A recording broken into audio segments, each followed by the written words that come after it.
ഇന്ത്യയുടെ കയ്യിൽപ്പെട്ട് ഞെരിഞ്ഞമരുകയാണ് ഇപ്പോൾ ബംഗ്ലാദേശ്. ഈ ബംഗ്ലാദേശിനെ ഒരു പാഠം പഠിപ്പിക്കുകയാണ് ഇന്ത്യ എന്നാണ് നമുക്ക് മനസ്സിലാക്കാൻ സാധിക്കുന്നത്.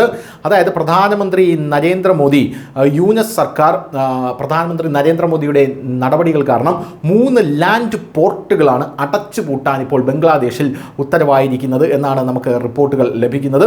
ഇന്ത്യയുടെ കയറ്റുമതി നിരോധനത്തെ തുടർന്ന് ഇന്ത്യ ബംഗ്ലാദേശ് അതിർത്തിയിൽ സ്ഥിതി ചെയ്യുന്ന 3 ലാൻഡ് പോർട്ടുകളാണ് അടച്ചുപൂട്ടാൻ പാപ്പരായ ബംഗ്ലാദേശ് തീരുമാനിച്ചത്. ഇന്ത്യയുമായുള്ള വ്യാപാരം കുറഞ്ഞതിനാൽ അനാവശ്യ ചെലവുകൾ കുറയ്ക്കുന്നതിനായാണ് ഈ തീരുമാനമെടുത്തതെന്ന് യൂനസ് സർക്കാർ പറഞ്ഞു.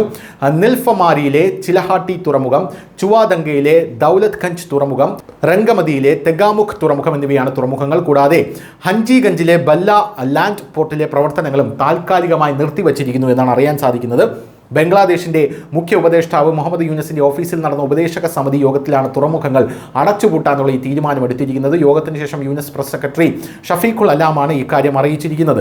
ഇന്ത്യയുടെ കയറ്റുമതി നിരോധനം വളരെ വലിയ പ്രതിസന്ധിയാണ് ഇപ്പോൾ ബംഗ്ലാദേശിൽ സൃഷ്ടിച്ചിരിക്കുന്നത്. ഈ തുറമുഖങ്ങളെല്ലാം അടച്ചുപൂട്ടുന്നത് വഴി വലിയ രീതിയിലുള്ള തൊഴിൽ നഷ്ടം അവിടെ ഉണ്ടാകുമെന്നുള്ള കാര്യത്തിൽ തർക്കമില്ല.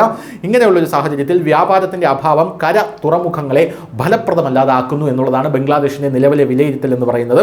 നിരവധി ലാൻഡ് തുറമുഖങ്ങൾക്ക് ബംഗ്ലാദേശ് അംഗീകാരം നൽകിയിട്ടുണ്ടെങ്കിലും അടിസ്ഥാന സൗകര്യങ്ങളുടെ അപര്യാപ്തതയും വ്യാപാരത്തിന്റെ ഇടിവും കാരണം ഈ തുറമുഖങ്ങളിൽ ഭൂരിഭാഗവും ഫലപ്രദമല്ലെന്നും ഷഫീഖുൽ ആലം മാധ്യമങ്ങളോട് പറഞ്ഞു. ഈ തുറമുഖങ്ങൾ പരിപാലിക്കുന്നതിന് ഉദ്യോഗസ്ഥരെ വിന്യസിക്കേണ്ടതും അനാവശ്യ ചെലവുകൾ വേണ്ടിവരുമെന്നും ഇത് സർക്കാർ വിഭാഗങ്ങളിൽ സാമ്പത്തിക സമ്മർദ്ദം ചെലുത്തുമെന്നുമാണ് ഇയാൾ പറയുന്നത്.